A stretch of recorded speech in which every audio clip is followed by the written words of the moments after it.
If you're not writing down your chess games, you're missing out on half the learning process. Chess notation might sound like a complicated skill, but it's actually really simple and one of the most important tools to improving as a chess player. It's also required when you play most over-the-board tournaments, so it's a useful skill to know. In this video, I'll show you exactly how to notate your games and why it's crucial for beginners. You'll learn the basic symbols and abbreviations to record your moves, how to record the special moves, and how mastering notation can accelerate your improvement. Recording my games allowed me to fix my mistakes and ultimately claim my most recent first place finish and norm. Stick around and I'll make sure you're set up for success too. Before we start learning how to read and write in the language of chess, we should establish some baselines. First, you need to know how to set up the board and how the pieces move. If you don't know this, I have a video that will show you how to do all of these things. The next thing you're going to need is something to write with. Lastly, you're going to need a notebook or just some paper. A key tip to remember is that pieces always are represented with a capital letter and the squares are represented with lowercase letters. If you ever get confused, you can always look at the board and it will give you a hint. The next rule you should remember is that you always write for both you and your opponent. The final baseline that you need to understand is that you always write where the piece lands. Now that you know the baselines, let's learn a little bit more about the pieces. Pawns have no symbol to represent them. They are simply represented by the square that they are on. For example, if your first move was to go here, you would just write e4.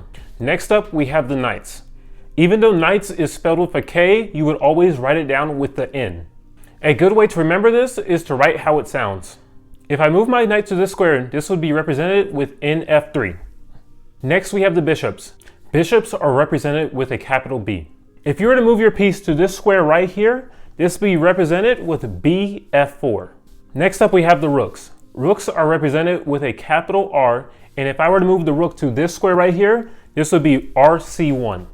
Moving on to the royalty, queens are represented with a capital Q.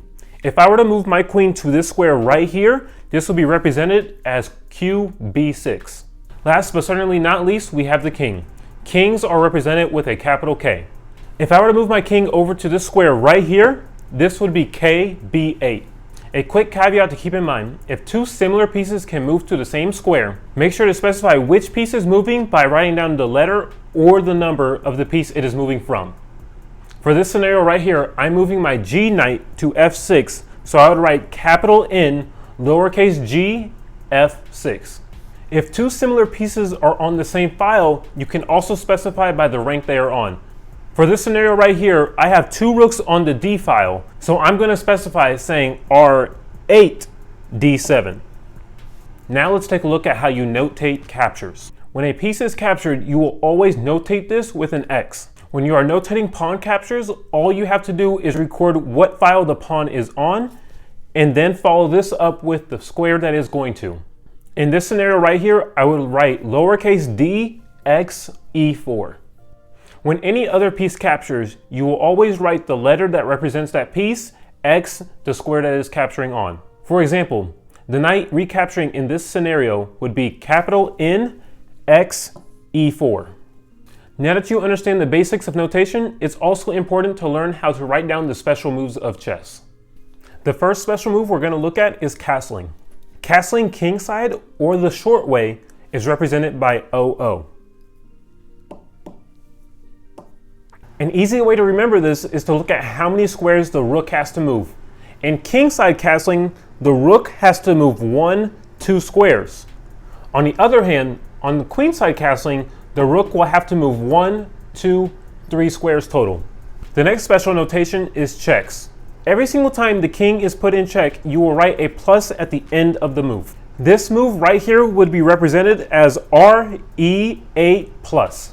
The third move you'll need to learn is promotion. Promotion is represented by the square that the pawn is moving to, followed by equal sign and the piece it is going to be promoted to. For this scenario right here, this pawn will be promoting to a queen, so this can be written as E8 equals Q. Last but certainly not least, we have checkmate. When checkmate is on the board, you will record the last move that was made, followed by the hashtag sign. For this example right here, this will be written as QA8, followed by the hashtag sign. Now that you understand the language of chess, let's take a look at why it matters.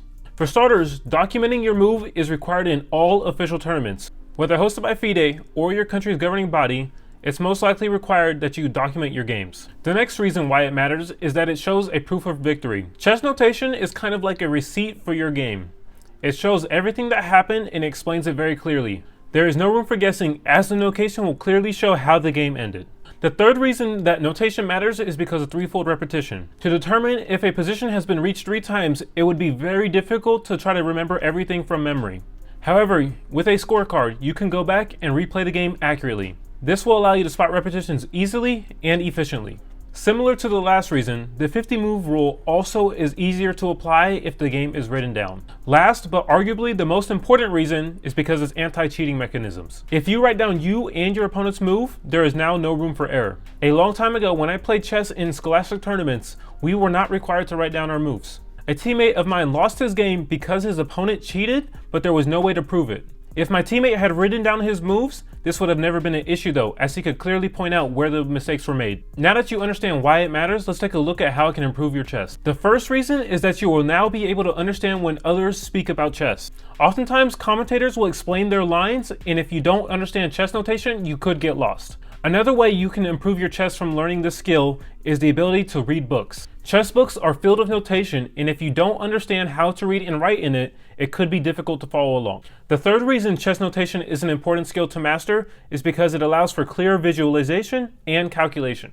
Training your mind to automatically recognize where a piece will go will free up valuable brain power to focus on bringing ideas to the board. When I talk with my coach, we constantly talk in algebraic notation. If he had to describe every single piece and where they move to, the lessons would not be productive and they would take way too long. Now that you've learned the game of chess and how it can help you improve, here's a quick test for you.